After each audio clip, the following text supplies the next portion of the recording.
नमस्ते, जय हिंद, वंदे मातरम। आप सभी को 80वें स्वतंत्रता दिवस की हार्दिक शुभकामनाएं। आज़ादी के 80 गौरवशाली वर्षों के इस ऐतिहासिक अवसर पर देश की स्वतंत्रता के लिए आपका सर्वस्व न्यौछावर करने वाले सभी वीर शहीदों को, स्वतंत्रता सेनानियों को सत सत नमन।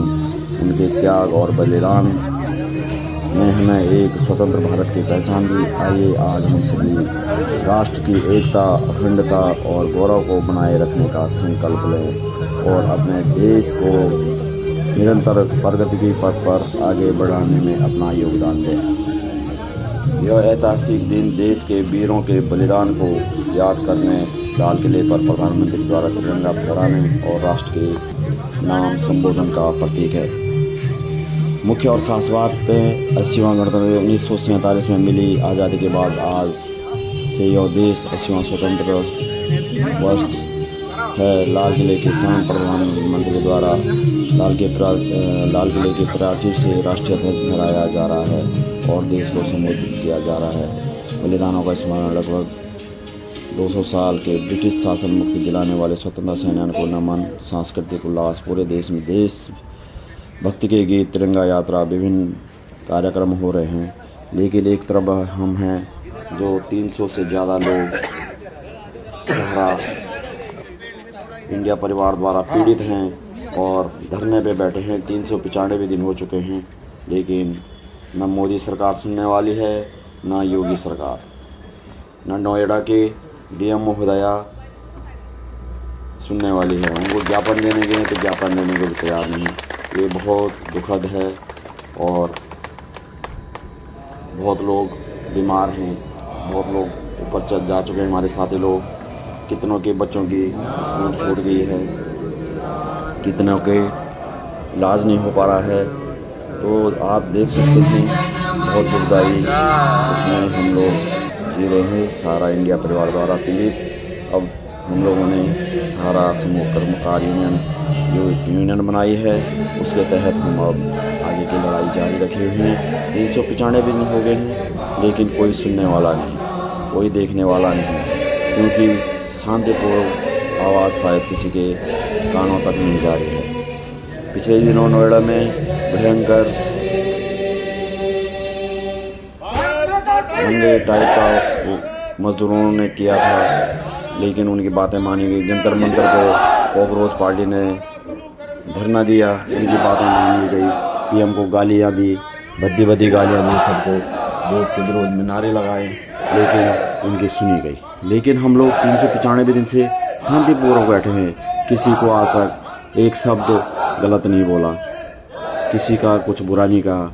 तब भी हम लोग इतने दिनों से बैठे हैं, लेकिन हमारे सुनने वाला कोई नहीं है, क्योंकि लगता है सरकार गूंगी बन गई है, जिसको कुछ दिखाई नहीं दे रहा है।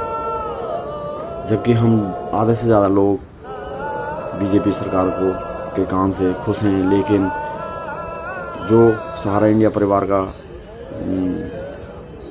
केस है उस पर कोई सुनवाई नहीं हो रही है, कोई देखने वाला नहीं, कोई नीचे का प्रशासन देखने वाला नहीं है। ऊपर का लग रहा है कि जो काम हो भी रहा है उसको होने नहीं दे रहे हैं।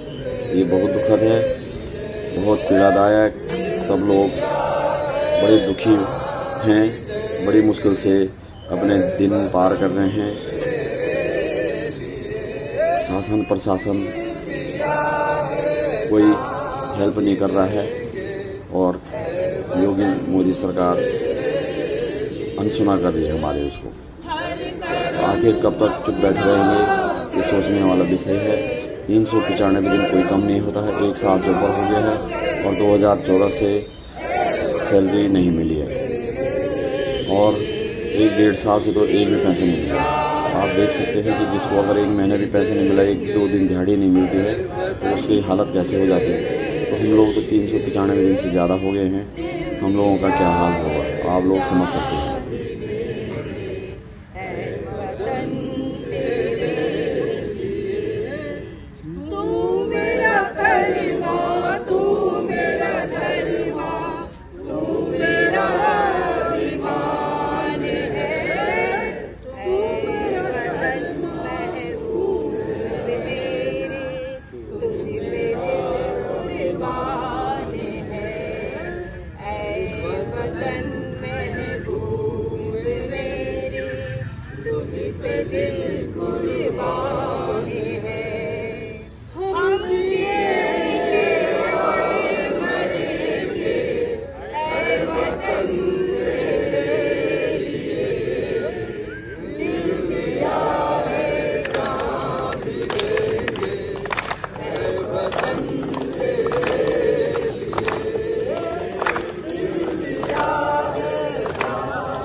देख सकते हैं 395 दिन हुए हैं शांतिपूर्वक धरना, पूरी गर्मी बिना लाइट पानी के निकाली है।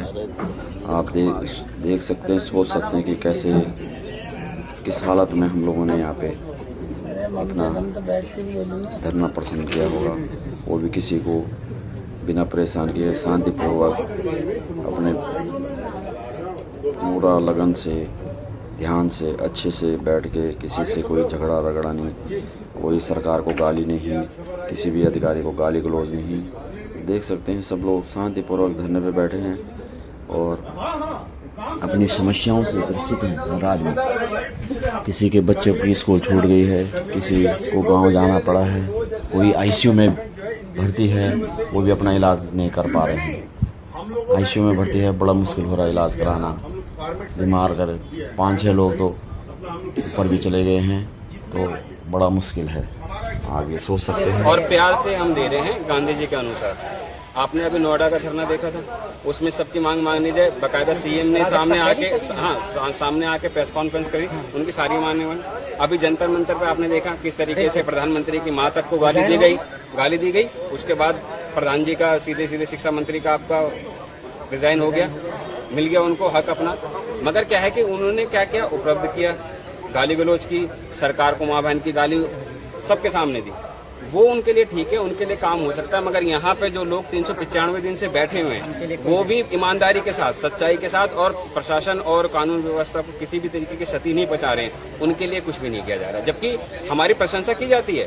डीएलसी साहब जो थे, उन्होंने प्रशंसा की कि नोएडा कैंपस में जो धरने पे बैठे हैं वो सबसे बढ़िया है कि शांतिपूर्ण से कर रहे हैं और किसी भी तरीके से कोई भी क्षति नहीं पहुंचा रहे हैं। मगर काम नहीं करना हमारे वजह से शायद ऊपर वालों को कोई टेंशन नहीं की, तो बैठे हैं थोड़े देर यहाँ पे चले जाएंगे। क्योंकि कहा ना आपने कि इस देश में शांति की भाषा शायद कोई समझता नहीं है। जैसे आपने ये गुनाहे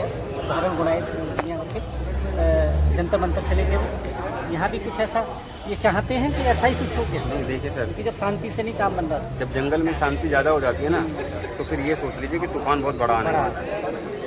और अंग्रेजों ने भी गांधी जी के लिए भी यही सोचा था कि ये तो आराम से बैठा हुआ है, कुछ नहीं कर पाएगा। मगर टाइम लगा, मगर देश को तो फिर आज़ादी मिली और अंग्रेज यहाँ से भागे। जब इतनी बड़ी सल्तनत खत्म हो गई इस देश से, तो ये तो टुच्चे लोग हैं।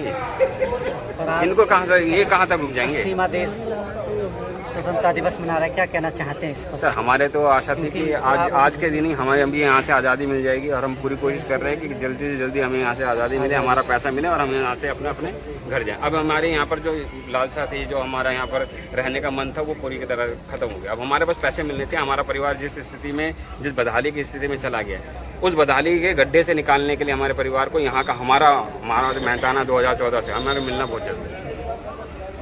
भारत माता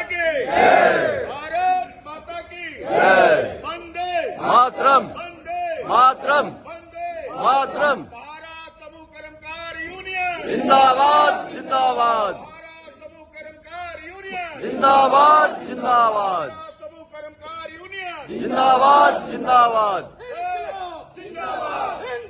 जिंदाबाद। घर घर से आती आवाज, जिंदाबाद जिंदाबाद, घर घर से आती आवाज, जिंदाबाद, जिंदाबाद, वंदे मातरम, वंदे भारत माता की जय। ये सारा इंडिया परिवार।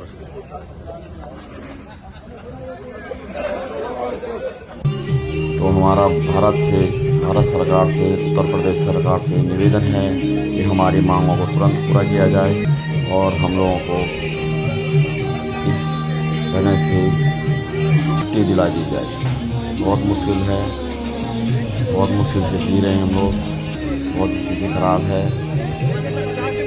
खुदा न खास किसी के साथ आगे कुछ और गड़बड़ ना हो, इसलिए सरकार से निवेदन है कि पीएम को बोले कि हमारे जो भी समस्याएं उनका समाधान किया जाए। 2 बार 3 बार 3-4 बार नीलामी भी हो चुकी है, लेकिन कोई पार्टी आ नहीं रही, क्योंकि अधिकारी लोग उनको भड़का देते हैं कि केस चल रहा है, सुप्रीम कोर्ट में चल रहा है, हाई कोर्ट में चल रहा है। ऐसा डरा के लोग कोई इस कैंपस को खरीद नहीं पा रहा है, जबकि इस कैंपस पे सीलिंग होने के बाद बोली तक लग चुकी है। बोली नीलामी की प्रक्रिया हो चुकी है 4 बार, लेकिन तब भी कोई सुनने वाला नहीं है। शासन प्रशासन सब मिली भगत है सहारा के प्रबंधन से, और बिना पैसे के हो नहीं सकता ऐसे। और हम लोगों के पास तो पैसा है नहीं कि हम किसी अधिकारियों को खिला सकें ताकि हमारा काम हो सके, लेकिन हम तब भी शांतिपूर्वक बैठे हैं। हम ऊपर वाले भगवान की भगवान से उम्मीद लगा के बैठे हैं कि हमारा कुछ अच्छा होगा, तो इसलिए भरोसा पूरा है। देर होगी पर देर नहीं होगी, लेकिन अगर सरकार इसमें केंद्र सरकार या योगी सरकार इसमें हस्तक्षेप करके हमारा वेतन दिला दे तो बहुत राहत मिल सकती है और हम लोग अपना जीवन अच्छे से जीवन यापन कर सकते हैं। क्योंकि आपको पता है कि आजकल जीवन यापन करना कितना कठिन हो चुका है। जय हिंद, जय भारत, हर हर महादेव।